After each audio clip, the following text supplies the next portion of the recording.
Welcome to Physics Inside Out. Physics Inside Out लाया आज आपके लिए experiment to verify the second condition of equilibrium for like parallel forces and unlike parallel forces. इस experiment में हम देखेंगे कि लाइक पैरेलल फोर्सेस और अनलाइक पैरेलल फोर्सेस के लिए सेकंड कंडीशन ऑफ इक्विलिब्रियम कैसे वेरीफाई की जाती है।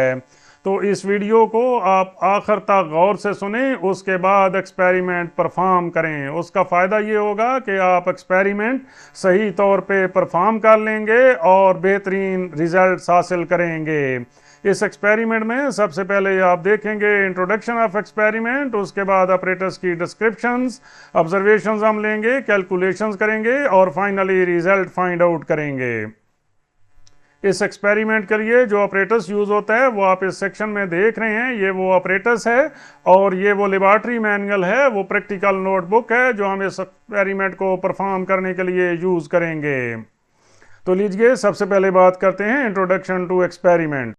Second condition of equilibrium for like and unlike parallel forces को वेरीफाई करने के लिए जो फार्मूला है वो है अस्यूमेशन टा इक्वल टू 0। ऑपरेटर्स रिक्वायर्ड में क्या क्या चीज़ें शामिल हैं? 2 spring balances, 2 iron stands, weights, metre rod, wedge और थ्रेड। इस एक्सपेरिमेंट में जो ऑपरेटर्स हम यूज़ कर रहे हैं उसमें एक मीटर रॉड शामिल है। ये मीटर रॉड है, ये और ये दोनों स्प्रिंग बैलेंस हैं। ये 2 हमारे पास स्टैंड्स हैं, ये स्टैंड और दूसरा स्टैंड ये है। ये वेट बॉक्स है, ये थ्रेड रील है और ये वेज है। इस वेज की मदद से हम इस मीटर रॉड का centre of gravity find out करेंगे, उस पे बैलेंस करके। मीटर रॉड को हम वेज पे रख के बैलेंस कर रहे हैं। यहाँ पे आप देख रहे हैं कि हमारा मीटर रॉड इस वेज के ऊपर टोटली बैलेंस्ड है। अब हम इसकी रीडिंग नोट करते हैं कि कौन से पॉइंट पे ये बैलेंस हो रहा है। यहाँ पे आप नोट कर रहे हैं कि हमारा मीटर रॉड वेज के ऊपर 50 सेंटीमीटर पे बैलेंस हो रहा है। ये जो 50 सेंटीमीटर है, अब इसको हम अपनी ऑब्जर्वेशन टेबल में नोट कर लेते हैं। Position of centre of gravity of metre rod equal to G. ये हमारे पास 50 सेंटीमीटर पे आ रही थी, हमने इसको लिख दिया है 50 centimetre. Zero correction of spring balance P और क्यू। हमारे पास ये जो 2 स्प्रिंग बैलेंसेस हैं, ये स्प्रिंग बैलेंस पी है। इसमें आप देखें तो यहाँ पे ये पॉइंटर एग्जैक्टली 0 के ऊपर है, इसलिए इसमें कोई जीरो एरर नहीं है। ये स्प्रिंग बैलेंस क्यू है, इसमें भी आप देखें तो पॉइंटर एग्जैक्टली 0 पे है और इसमें कोई एरर नहीं है, इसलिए हम नोट कर देंगे कि हमारे दोनों स्प्रिंग बैलेंसेस में कोई जीरो एरर नहीं है, यानी nil. Zero correction for spring balance P nil, zero correction for spring balance Q nil. Spring balance की रीडिंग नोट करने के लिए यहाँ से हमने ये देखा है कि इसमें कोई जीरो एरर नहीं है। अब एक साइड पे न्यूटन वाला स्केल है, एक साइड पे ग्राम वाला स्केल है। हमने ग्राम वाली स्केल से रीडिंग नोट करनी है। रीडिंग नोट करने के लिए आप देखें तो 0 और 50 के दरमियान 5 लाइंस हैं, इसलिए हर लाइन जो है वो 10 ग्राम को जाहिर करेगी। जब हम रीडिंग नोट करेंगे तो हम यहां से ये लाइंस नोट करेंगे और उसको 10 से मल्टीप्लाई कर देंगे तो वो हमारी रीडिंग आ जाएगी उतने ग्राम वेट।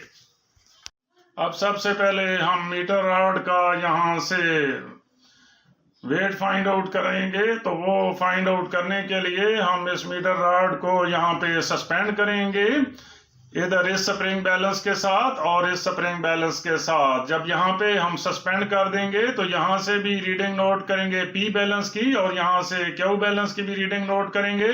उन दोनों को ऐड कर देंगे तो ये हमारा वेट आ जाएगा मीटर रॉड का।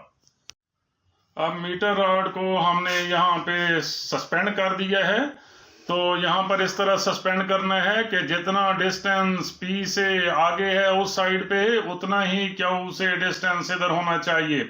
तो हमने ये किया है कि इधर ये जो पी बैलेंस है इससे इस साइड का डिस्टेंस 25 सेंटीमीटर है और उस साइड का डिस्टेंस भी 25 सेंटीमीटर है। तो यहाँ पे ये बैलेंस जो है वो 25 सेंटीमीटर पे आ रहा है, ये 75 सेंटीमीटर पे आ रहा है। अब यहाँ से इन दोनों बैलेंसेस की हम रीडिंग नोट करते हैं, उनको ऐड करेंगे तो ये हमारा वेट हो जाएगा मीटर रॉड का। यहां से हम रीडिंग नोट करते हैं तो इस स्प्रिंग बैलेंस की जो हमारे पास रीडिंग आ रही है वो आप देख रहे हैं कि यहाँ पे 2 लाइंस आ रही हैं। चूंकि हर लाइन 10 ग्राम को जाहिर करती है तो 2 लाइनें 20 ग्राम को जाहिर कर देंगी। ये हमारी पी बैलेंस की रीडिंग आ गई है 20 ग्राम वेट। अब हम क्यू बैलेंस की रीडिंग नोट कर रहे हैं। यहां पर भी आप देख रहे हैं कि 2 लाइनें आ रही हैं, तो इसलिए क्यू की भी हमारे पास रीडिंग 20 ग्राम वेट ही आ रही है। अब दोनों का जो सम होगा 20 + 20 ये 40 ग्राम वेट, ये हमारा वेट आ गया है इस मीटर रॉड का। Weight of metre rod W1 = 40 gram wait.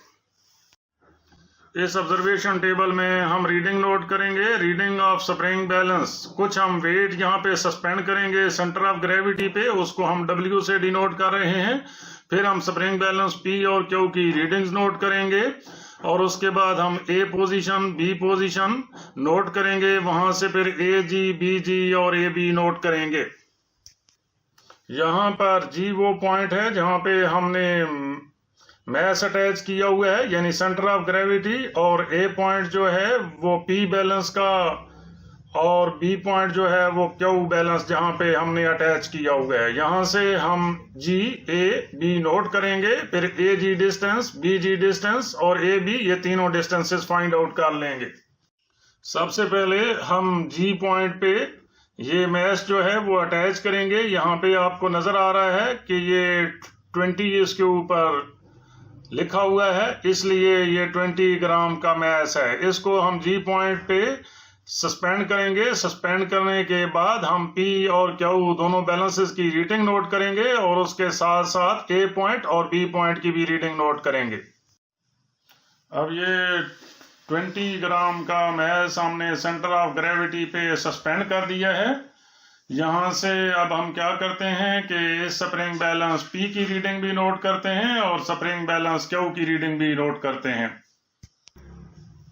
यहाँ पे अब आप देख रहे हैं कि जो हमारा P स्प्रिंग बैलेंस है उसमें 3 लाइंस हैं। चूंकि हर लाइन 10 ग्राम के इक्वल है, इसलिए 3 लाइनें 30 ग्राम के इक्वल हो जाएंगी। अब हम Q बैलेंस की रीडिंग नोट कर रहे हैं। Q में भी आप देख रहे हैं 3 लाइनें आ रही हैं, इसलिए ये भी 30 ग्राम ही हो जाएगा। यहाँ पे अब हम रीडिंग नोट कर रहे हैं। Reading of spring balances P and Q। P की रीडिंग हमारे पास आ रही थी 30 ग्राम, Q की रीडिंग भी थी 30 ग्राम। जो हमने वेट अटैच किया था वो था 20 ग्राम। यहाँ पे R W1 उसका मैस था मीटर रॉड का, वो था 40 + W 20, ये हो जाएगा 60 ग्राम। A की पोजीशन जो थी वो हमारे पास थी 25 सेंटीमीटर पे और जो B की पोजीशन थी वो हमारे पास थी 75 सेंटीमीटर पे। अब ये AG डिस्टेंस, हमने A और G का डिस्टेंस लेना है। G हमारा जो था वो 50 पे था, ये 25 सेंटीमीटर। अब B डिस्टेंस में से G को माइनस करेंगे, वो भी 25। A से लेकर B तक जो डिस्टेंस हमारा आ रहा है 75 - 25, ये आ गया है 50 सेंटीमीटर। अब दूसरी रीडिंग लेने के लिए यहाँ पे 60 ग्राम मैस हम सस्पेंड करेंगे। ये आप देख रहे हैं कि ये 50 ग्राम का मैस है और ये 10 ग्राम का मैस है, तो 50 + 10 ये 60 ग्राम हो जाएगा। इसको हम G पॉइंट पे सस्पेंड करके दूसरी रीडिंग नोट करेंगे। अब point G centre of gravity पे हमने 60 ग्राम मैस अटैच कर दिया है। हम क्या करेंगे, यहाँ से P स्प्रिंग बैलेंस और Q स्प्रिंग बैलेंस दोनों की रीडिंग नोट करके अपने ऑब्जर्वेशन टेबल में लिखेंगे। ये स्प्रिंग बैलेंस P की रीडिंग आप देख रहे हैं कि ये हमारे पास आ रही है 50 ग्राम। ये स्प्रिंग बैलेंस Q है, इसकी रीडिंग आप देख रहे हैं कि ये भी 50 ग्राम ही आ रही है। Reading of spring balance P की रीडिंग हमारे पास आ रही थी 50 ग्राम, क्यू की रीडिंग भी आ रही थी 50 ग्राम। जो हमने मैस अटैच किया हुआ था वो था 60 ग्राम। W1 प्लस W मैस था हमारे पास मीटर रॉड का, वो था 40 प्लस 60 ये हो जाएगा 100। ए की पोजीशन वही थी 25 पे ही, बी की पोजीशन 75 पर थी, तो इसलिए ए जी 25 रहेगा, बी जी भी 25 और ए बी भी 50। अब यहाँ पे हमने सेंटर ऑफ ग्रेविटी पे 80 ग्राम का मैस जो है वो सस्पेंड किया हुआ है। इसके लिए भी यहाँ से ये जो हमारा पी बैलेंस है और क्यू बैलेंस है, इन दोनों की हम रीडिंग नोट करते हैं। ये आप देख रहे हैं कि हमारे पास जो पी स्प्रिंग बैलेंस है इसकी रीडिंग आ रही है 60। 50 के बाद एक लाइन है, क्योंकि हर लाइन 10 ग्राम को जाहिर करती है, तो इसलिए ये हो गया है 60 ग्राम। ये क्यू स्प्रिंग बैलेंस में भी आप नोट कर रहे हैं कि यहां पर भी 60 ग्राम ही रीडिंग आ रही है। Reading of spring balance P की वैल्यू हमारे पास आ रही थी 60, क्यू की वैल्यू भी 60 आ रही थी। जी जो हमने मैस अटैच किया हुआ था वो था 80, तो W1 प्लस W 40 प्लस 80 ये हो जाएगा 120। ए हमने 25 पे ही रखा हुआ है, बी 75 पे ही है, इसलिए ए जी डिस्टेंस 25 ही होगा, बी जी डिस्टेंस भी 25 ही होगा और ए बी डिस्टेंस 50 ही होगा। अभी आपने देखा था कि हमने position of centre of gravity या मीटर रॉड फाइंड आउट किया था 50 centimetre. Zero correction spring balance P और क्यू में नहीं थी, इसलिए हमने नील लिख दिया। जो हमने वेट फाइंड आउट किया था मीटर रॉड का वो 40 ग्राम वेट आ रहा था। ये तमाम ऑब्जर्वेशंस हमने पिछले सेक्शन में नोट की हैं। अब हम सेकंड कंडीशन ऑफ इक्विलिब्रियम को वेरीफाई करते हैं। इस टेबल में आप देख रहे हैं कि सबसे पहले हमें P plus Q find out करना है। जो पिछले सेक्शन में P और Q की वैल्यूज हैं उनको ऐड कर दिया। R की वैल्यू भी पिछले सेक्शन में लिखी हुई है। अब इन दोनों का डिफरेंस फाइंड आउट करना है, जैसे 60 माइनस 60 0। इसी तरीके से सेकंड और थर्ड ऑब्जर्वेशन के लिए भी ये डिफरेंस आ जाएगा। अब P और Q की वैल्यूज भी पिछले सेक्शन में लिखी हुई हैं, उनको डिवाइड करके ये रिजल्ट हासिल किया। बी जी और ए जी की वैल्यूज भी पिछले सेक्शन में आपने देखी हैं, उनको ही यहाँ पर हमने फाइंड आउट कर लिया। इन दोनों वैल्यूज का डिफरेंस जैसे 1 माइनस 1 0 ये भी फाइंड आउट कर लिया। अब R माइनस पी, पिछले सेक्शन में R और P दोनों हमने टेबल में नोट किए हुए हैं। R और P का हमने डिफरेंस फाइंड आउट कर लिया। ये Q की वैल्यू भी पिछले टेबल से लिख ली, इन दोनों का डिफरेंस फाइंड आउट कर लिया।